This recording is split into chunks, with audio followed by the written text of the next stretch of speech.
अगर आपने ये सीक्रेट सीख लिया और नाइट आप परमेश्वर की प्रेजेंस में आपने जाना शुरू कर दिया, मैं आपको बता रहा हूं वो यरीहो की दीवार कितनी बड़ी क्यों नहीं।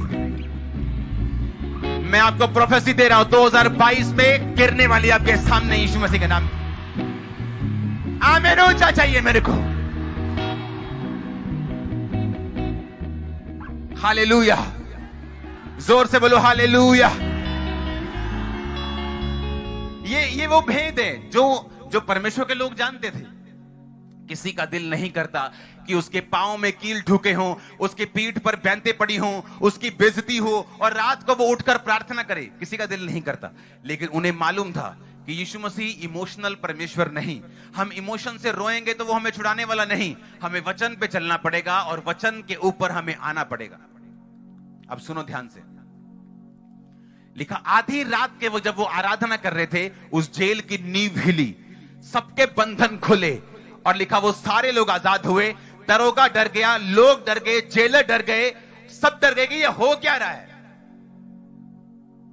अगर आप यीशु मसीह की पावर को एक्टिवेट होता देखना चाहते अपनी लाइफ में, आज से आपको घुटनों पे रात में आना पड़ेगा, नाइट प्रेयर्स आपको करनी पड़ेगी। एक और वचन पढ़ेंगे हम, उत्पत्ति। अब ध्यान से समझना, उत्पत्ति 22 कौन है अंदर? याकूब। इसको फर्स्ट आयत से पढ़ेंगे। उनके देखते ही याकूब ने कहा यह तो परमेश्वर का दल है, इसलिए उसने उस स्थान का नाम महनेम रखा। तब याकूब ने सैयर देश में अर्थात एदोम देश में अपने भाई एसाव के पास दूत भेजा और उसने आज्ञा दी, मेरे प्रभु मेरे भाई एसाव से ये कहना कि तेरा दास याकूब तुझसे यूं कहता है कि मैं लाबान के यहां परदेशी होकर अब तक रहा। मेरे पास गाय बैल भेड़ बकरियां गधे दास दासियां और मैंने जो कुछ प्रभु के पास इसलिए संदेश भेजा है कि तेरे अनुग्रह की दृष्टि मुझ पे हो। वो दूत याकूब के पास लौटकर कहने लगे, हम तेरे भाई एसाव के पास गए थे, वह तुझसे भेंट करने के लिए 400 पुरुष संग लिए चला आता है।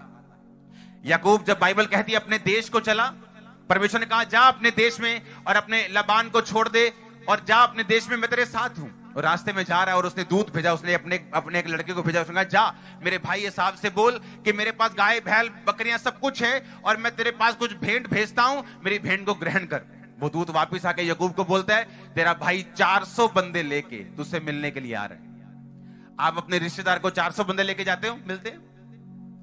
अगर आप किसी अपनी नानी के घर जा रहे हो तो 400 बंदे लेके जाते हो, 100 बंदे लेके जाते हो, 50 लेके जाते हो। लेकिन जब लड़ने जाना हो किसी ने तो वो 400 बंदा लेके जाता है। जब फाइट करनी हो तो बंदे लेके जाता है, जब मन साफ ना हो तो वो बंदे लेके जाता है। हाँ या ना? कोई 400 बंदा लेके मिलने नहीं जाता। अगर उसकी सिक्योरिटी भी होती तो हाथ से हाथ 25 बंदे ले जाता, पर 400 बंदा लेके मिलने के लिए गया। जब याकूब ने ये सुना कि वो 400 आदमी लेकर मुझसे मिलने के लिए आ रहा है, बाइबल कहती वो डर में पड़ गया और वो घबरा गया। और बाइबल कहती उसने अपनी औरत को अपने बच्चों को दल दल करके आगे भेज दिया और रात को पीछे रह गया। और जब वो अकेला रह गया रात को, बाइबल कहती उसने पौ फटने तक यानी फुल नाइट तक, जब तक भोर नहीं हुई, उसने प्रार्थना की और वो स्वर्गदूत के साथ लड़ता रहा। 24 आयत को हम पढ़ेंगे।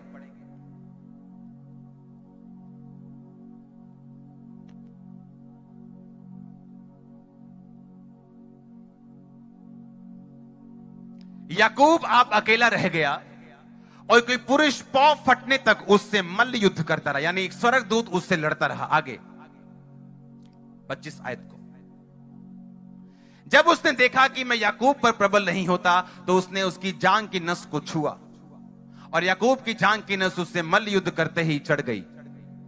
उसने कहा मुझे जाने दे क्योंकि भोर होने वाली है। याकूब ने कहा जब तक तू मुझे आशीर्वाद ना दे तब तक मैं तुझे जाने नहीं दूंगा। उसने याकूब से पूछा तेरा नाम क्या है? उसने कहा याकूब। उसने कहा तेरा नाम अब याकूब नहीं इस्राएल होगा, क्योंकि तू परमेश्वर से और मनुष्यों से भी युद्ध करके प्रबल हुआ है।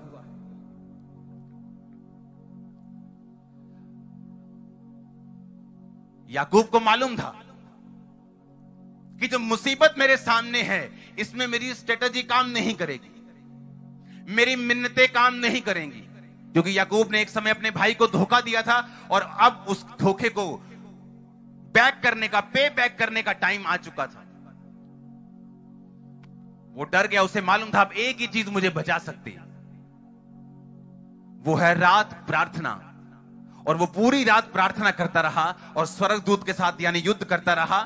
और स्वर्गदूत ने कहा मुझे जाने दे, भोर हो गई। उसने कहा नहीं, जब तक तू मुझे ब्लेस नहीं करेगा। उसने कहा तेरा नाम क्या है? स्वर्गदूत ने कहा, उसने कहा मेरा नाम याकूब है। याकूब का मतलब है धोखा देने वाला।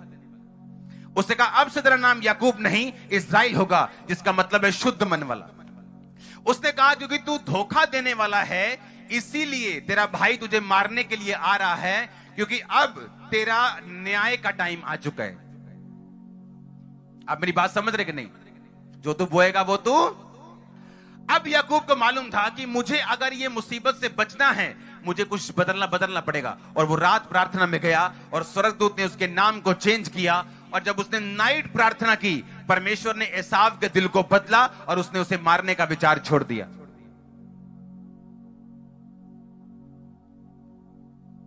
अब आपको समझ आ रही वो मुसीबत क्यों आपका पीछा नहीं छोड़ती। अब आपको समझ आ रही कि वो खास एक तरह की मुसीबत जो बार बार जिससे आप फाइट कर रहे हैं, वो क्यों आपको छोड़ के नहीं गई।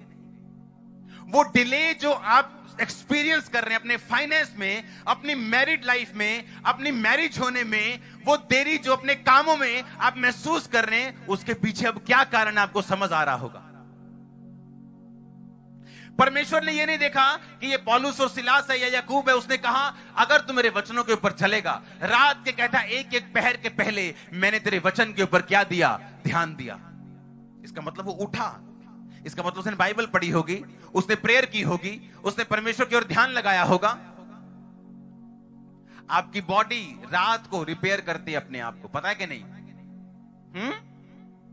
जब आप सोते हैं तो आप फ्रेश उठते हैं। फ्रेश का क्या मतलब, क्या हो जाता है अंदर? क्योंकि सारा दिन आपके दिमाग में, आपके दिल में, आपके ब्लड में आप काम करते हैं, मशीनरी को चलाते हैं। और रात को जब आप सोते हैं, आपकी मशीनरी अपने आप को रिपेयर करती है।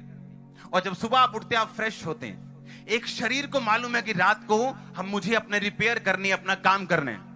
लेकिन आत्मिक लोगों को यह मालूम नहीं कि अगर शरीर अपना काम रात को करता है, तो आत्मा भी अपना काम रात को करती है। लेकिन उसे मालूम नहीं, उसे सोना है 9 बजे, उठना है सुबह 8 बजे। आपने तो चर्च नहीं जाना, मैं रोजे नहीं रखने, मैं प्रेयर नहीं करनी, की होगा?